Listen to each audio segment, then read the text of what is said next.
Alright, good day everyone. Welcome to Module 3 of the Aspen ICs training under Y Sims Academy.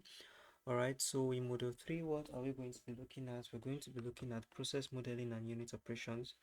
Alright, the objective of this is to develop process model by setting up a flow sheet and adding unit operations to it. Alright, so what are we looking at? What are we trying to cover in this?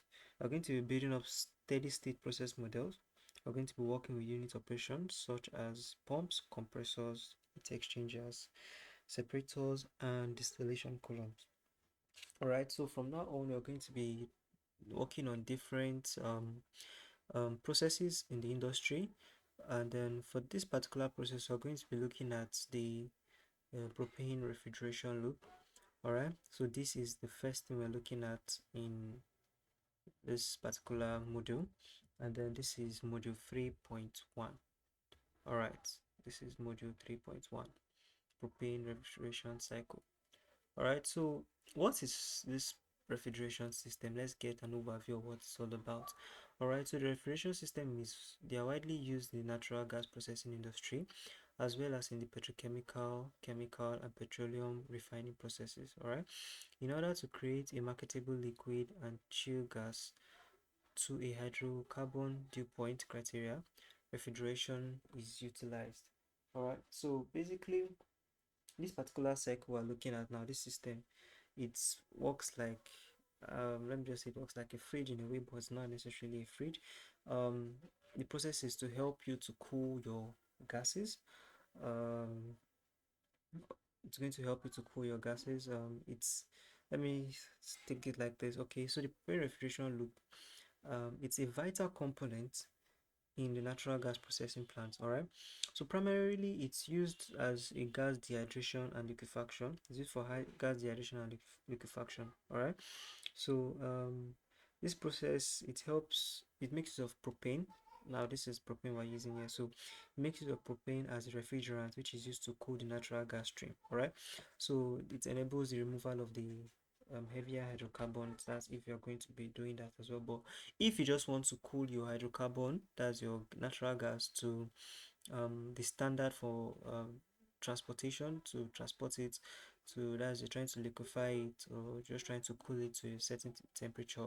So these are the things they tend to use in the industry. They tend to use this kind of cycle, the refrigeration cycle, and this also applies a bit to how our refrigerators actually work. We have a refrigerant. If you check the back of your fridge and all that, you see some pipes around it. So basically it works almost in the same manner, you understand. So you have your coolant going in around the cycle, trying to collect the heat, and then it cools back again to going around again. So basically that's how it works, you understand. All right, so now looking at this, now this is just an example of how it works. All right, so you can see that the warm gas, that's the warm natural gas, is going to be entering the chiller, and then as it's coming out from the chiller, it's coming out as a cold gas, or it's in liquid form. You're right, so this is your chiller, and then now your refrigerant is passing through here, going into the chiller. Now this refrigerant is going to be very cold, so as it's going in through your chiller, now this your chiller here is representing like something like an heat exchanger. This is an heat exchanger actually. So it goes in, cools down this warm natural gas, and then makes it cold gas or liquid form, and then from there it moves out. It usually passes through the shell side, while the warm gas passes through the tube of the heat exchanger. So in your heat exchanger, we have the shell side and we have the tube side. That's the either if you are working with the shell and tube heat exchanger, kind of. So all right, so going forward, when the refrigerant now is going to be in vapor form, now initially it was in liquid form, now it's going to be in vapor form because of it has absorbed the heat from this. So as it's going to be in vapor form. So being in vapor form, you need a compressor to be able to move it. That's to increase the pressure and then move it to a condenser. So in the condensing unit now, it cools it back down. All right, so it cools it back down and then send it into a tank for storage, and then from there it goes again around. So if you look at this looks something similar to what we have in our refrigerators and all that, but Now we are just focused on the industry, how it works in the industry and how you use it in the industry. All right, so the example we're going to be working with now, we have propane is utilized as a working fluid in a refrigeration cycle to liquefy the NG, which is natural gas, with a pressure drop of 5 kPa. All right, so propane is delivered into the evaporator, which is the heater. Remember, I showed you something like this. This is what it's talking about here. But this is the shell and, like I said, this is the shell and tube kind of heat exchanger. All right, so um okay, all right, so it says going forward. All right, so okay, then propane is delivered into the evaporator, which is the heater. I'm going to make use of the heater here, where it absorbs 1.50 E plus 6, that's 1.5 raised to the power of 6 kilojoule per hour. That's your duty, this is your heat duty. All right, so from the natural gas and exits at a dew point, which is vapor fraction of 1. So when it exits at the dew point, now it's going to be in vapor form, just like what we have here. The refrigerant vapor is in vapor form. All right, so okay, all right, and then it's going to be at a temperature of 15 minus 15 degrees Celsius. All right, so the evaporator output is then condensed to reject heat after being compressed adiabatically with a 75% efficiency. So the compressor comes in, so this is the compressor, and then it goes to the condenser where it rejects the heat, it removes the heat, and okay, at 45 degrees Celsius the condenser exits. All right, so what's coming out from the condenser, all right, going to be at 45 degrees. Okay, so it exits as a saturated liquid after a 30 kPa pressure drop. All right, so there's going to be a pressure drop in our condenser. Lastly, a valve, let's go back. All right, so lastly, a valve allows the propane to restore the evaporator pressure. All right, so we're going to make use of the pengromycin for this as our fluid package, and what we are looking to design is this is what we're looking at. All right, so the process starts from here, goes into your heater. From the heater it goes to the compressor. From the compressor it comes back to the condenser. From the condenser it goes to the valve, and then continues, starts again. All right, so the only thing missing from here and difference between this and this is just this here is this is a shell and tube heat exchanger. We just made use of the heater here according to the example we're going to be working with, and then what we have here is a surge tank, but now this is being replaced by a valve. All right, so let's get to our high-sys environment and start this. So the first thing we need to note is our components. So now we're going to be making use of propane, which is the only thing we're going to be using for this. All right, so our fluid package is going to be the Pen Robinson, so we're going to be selecting that. This is our Pen Robinson, so with that it's compatible. Remember from the previous lecture we talked about we're going to be using natural gas and all that, so we make use of the Pen Robinson for it. All right, so okay, now let's go to our simulation environment. So the first thing we're going to be doing is to be adding the material stream, which is what we got from here, the blue. So I'm going to be adding our material stream. Click on it and then you add it, which is 1. So the specification for this material stream wasn't given. All right, so we didn't get the temperature, we didn't have the pressure, we didn't have the mole flow rate, but it's fine. What we just need to do is to define our composition, which will be stating the mole fraction as 1. So now the idea of you stating your mole fraction as 1 is, let's say we have more components in this. Now when you say your mole fraction, everything has to be equated to 1. All right, this is in fraction form, so everything you are going to be using is going to be equated to 1. So now on this particular stream we are trying to say that it's just propane that is flowing through this stream, you understand? So it's just propane that is flowing through the stream. It's a mole fraction.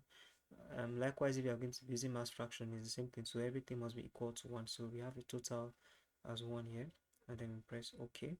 So with that, our stream is not fully defined, but that's fine. Now the next thing we need to do is to be adding the heater, and then which is from what we have here. Let's read the process together. So propane is utilized as a working fluid in the refrigeration cycle to liquefy the natural gas. All right, that's this natural gas, but we're not looking at that natural gas. All right, so with a pressure drop, let me this natural gas here, but we're not using this here. All right, so with a pressure drop of 5 kPa, propane is delivered into an evaporator, which is a heater, where it absorbs 1.5 e raised to the power of 6 kilojoule per hour from the natural gas and exits at a dew point, which is vapor fraction of 1, at T equals minus 15 degrees Celsius. All right, so let's get back to our heater. So this is the heater, which is the evaporator that was called, and then we open this, select one, then we see that what should be coming out should be 2. All right, press enter, open this up. All right, so it requires an energy stream, so we can just say our energy stream is going to be Q1. All right, so we use Q1 to represent our energy stream. So your inlet is 1, your outlet is 2. All right, so we are saying the propane is going into the evaporator, and then it's coming out at 2. So now it's unknown delta P. You remember the delta P that was given was 5 kPa, so we put in 5 kPa. And then remember they said that the heat that was absorbed from natural gas was 1.5 e raised to the power 6 kilojoule per hour. So always take note of your unit. Your unit is very important. Make sure that the unit corresponds to what you're working with. All right, so if you want to change the unit, you just click on the drop down and then select the appropriate unit for it. But we're working with the kilojoule per hour. All right, so leave that and then say not solved. Now from the question, from the example we're working with, all right, it said that it exits at a dew point. That's the propane. Now it exits at a dew point of vapor fraction 1 at minus 15 Celsius. All right, so let's come back here. Let's come back here. All right, so let's select our temperature. It said minus 15. All right, and then we talked about vapor fraction of 1. So under the vapor stroke phase fraction, you put 1 there. Okay, now continue the process. Now it has helped you to calculate some other things. Understand, but we are not done with this process yet. When we're done, it's going to be converged, but for now it's not converged. All right, so going forward, we have the compressor. So this is our compressor here. You select a compressor. If you don't know how the compressor looks like, just come here, search for your compressor, and it comes up. All right, this is your compressor here. Okay, so we select our compressor and then drop it in. Okay, so now what should be going in is going to be 2. Okay, and then what will be coming out is going to be 3. So the propane is going into the compressor and then it's coming out as stream 3. All right, so let me check.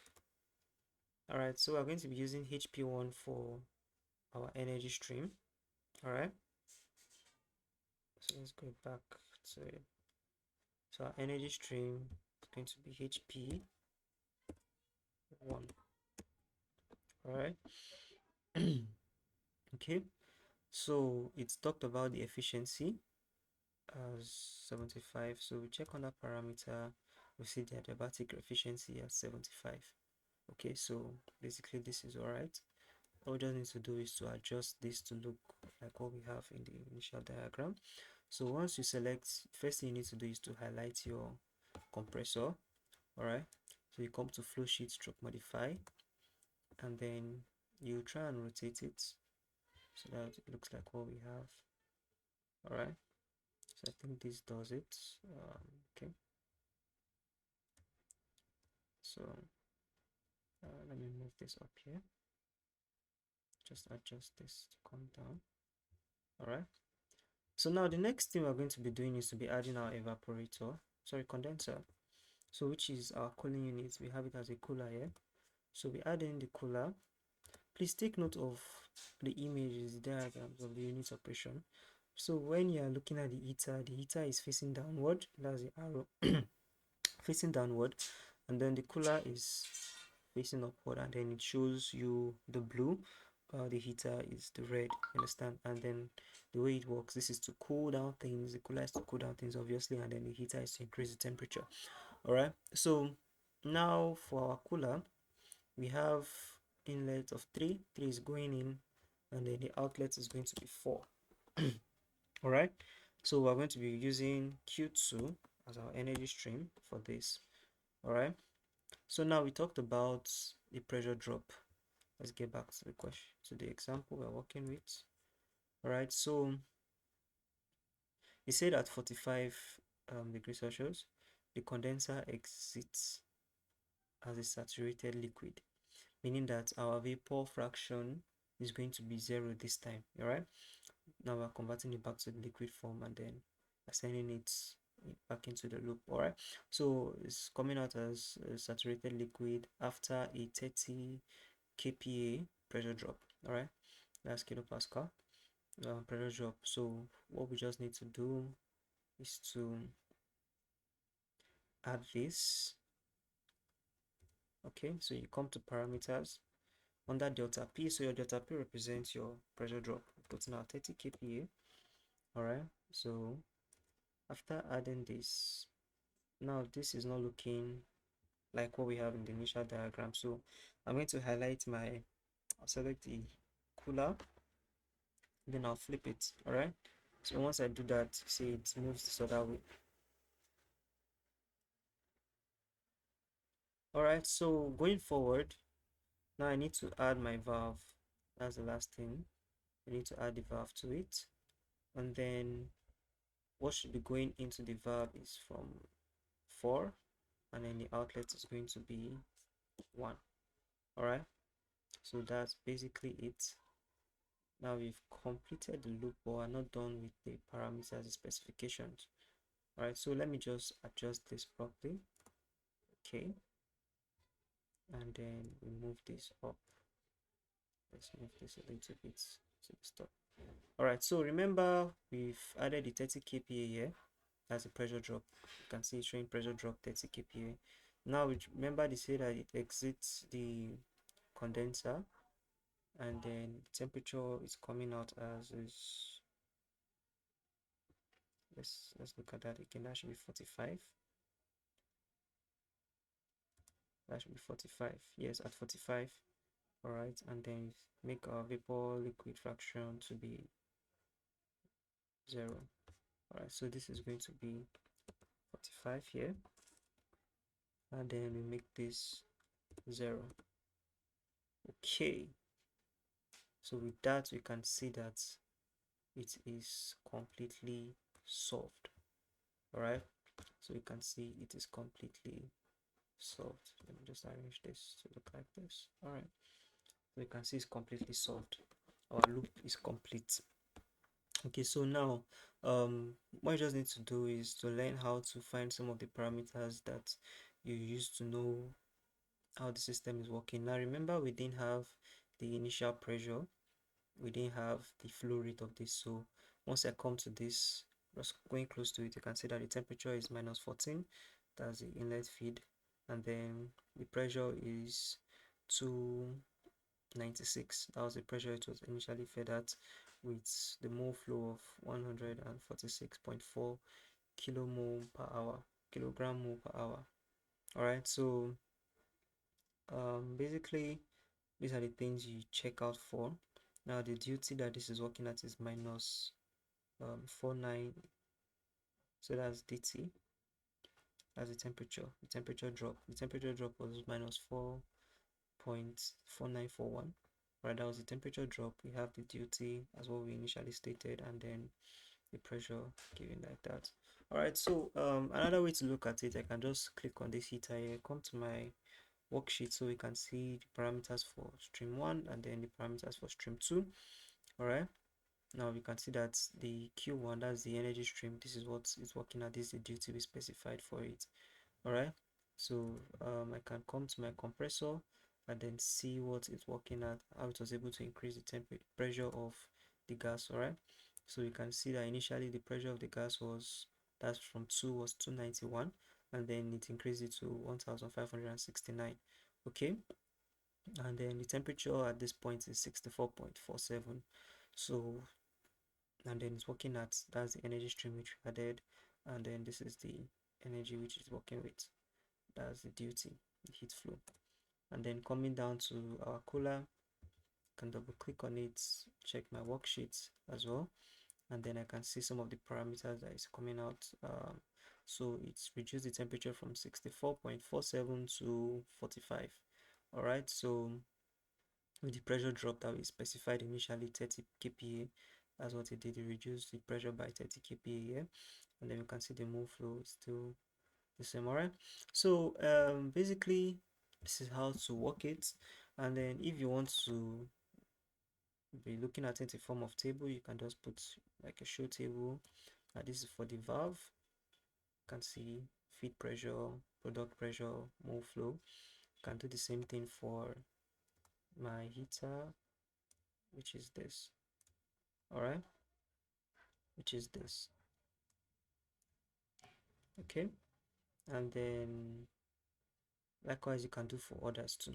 All right, so now let me just quickly do something related to what we have here.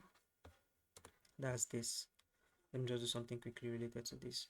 So remember I told you that this is a shell tube side heat exchanger, shell and tube heat exchanger, and then we have the warm natural gas and then cold natural gas at this point. So let me just show you how it's going to be like in the industry, what it's supposed to look like. All right, so I'm going to be changing this my heater here to the heat exchanger. So I'm going to delete this. I'm going to be deleting this. All right, so system is not working again. Talked about natural gas, so I'll just add uh, methane to it. Add methane to the properties here. So I'll just add methane to it. Still going to be under the same fluid package. We say, do you wish to be left on holding? Then entering the output, yes. I'll explain this to you. So what I was just trying to tell you is that on your solver, remember I talked about this before, the solver changed to on hold, so meaning that anything I do at this point in time is not going to get solved. So I'm just going to move it back to active. All right, so I'm going to be adding my heat exchanger right now. Okay, so this is my heat exchanger here. Carry it and I drop it. Okay, so remember I told you that the natural gas, and just put something like this. Let me add a stream for natural gas. We're going to be naming this as ng, and put ng in. All right, let me quickly specify the properties. Basically I can see that it was coming from, I just give a random temperature of 20. All right, okay, let's increase it further. Let's just increase like 40. Yes, 40. And then the pressure, let's use one of the pressure here. This is just an assumption. Okay, this is 15,000. All right, let me use like a 1,000 for it. Pressure 1,000 kPa. All right, and then we have a move flow of, let me put 150. All right, so now I'm going to go to my composition and name my methane as 1. Remember I'm just specifying for methane. Okay, let me use this as an example. Imagine we have 80% of methane, that's going to be 0.8, and then we have 20% of propane, which is 0.2, and then we see is equated to 1, and then click on OK. Showing not solved, what is left, what condition have we not given to it yet. Okay, temperature, pressure, move flow, vapor fraction is empty. So remember this is supposed to be warm, and then if it is warm, it should be flowing at, we have to cool it to liquid. So basically it's going to be in gaseous form. So let's put it at gaseous form. Let's make this 1. All right, so you can see that it is showing soft. It's okay. All right, so going further, let me put this in. So now this is going to be going into the shell side, tube side, sorry. It's going to be going to the tube side. So let me do something.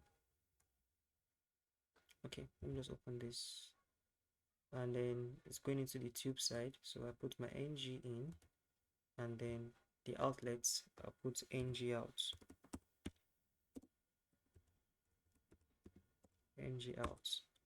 all right. And then for the shell side, remember the propane is going in, which is supposed to be cooling my ng, and then coming out as this. All right, so it's saying unknown delta p. I come to parameters, and then remember what is happening in the shell side. The pressure drop that was given here was 5 kPa. That was for the, sorry, for the shell side is 5 kPa. That's for the propane, and then I can just take this to be 0, meaning that there was no pressure drop around that. And then my heat duty, I can specify my duty here. All right, so my duty here is going to be 1.5 E, 1.5 E6. All right, and then press enter, and then we can see that it is solved. All right, although he's talking about a temperature cross, but that's not the focus. I just want to show you how it's supposed to look like in the industry. So flip this.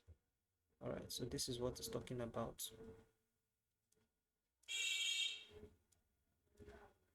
All right, so this is what it's talking about.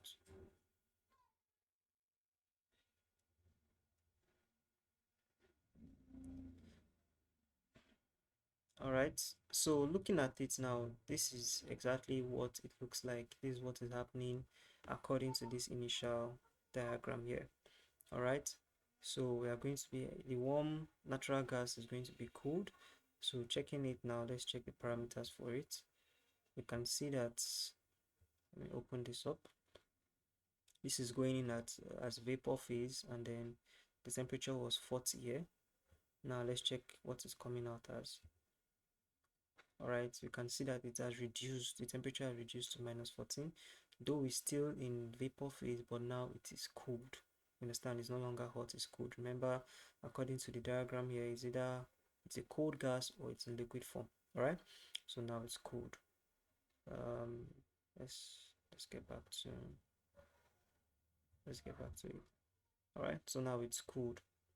Okay, so I specified there was no pressure drop here. That's why we're having it as 1000, just like what we had initially. All right, so basically this is what that initial diagram is talking about. All right, so we've been able to cool the temperature of natural gas, and then our loop is still functioning. All right, so the loop is still functioning. The propane is coming in, cooling the natural gas, going into the compressor. From the compressor it condenses and then comes back to the valve, and then the cycle continues at the same time cooling our natural gas. So basically I feel we have learned a lot from this. So this is module 3.1, propane refrigeration loop. Thank you very much. See you on the next one.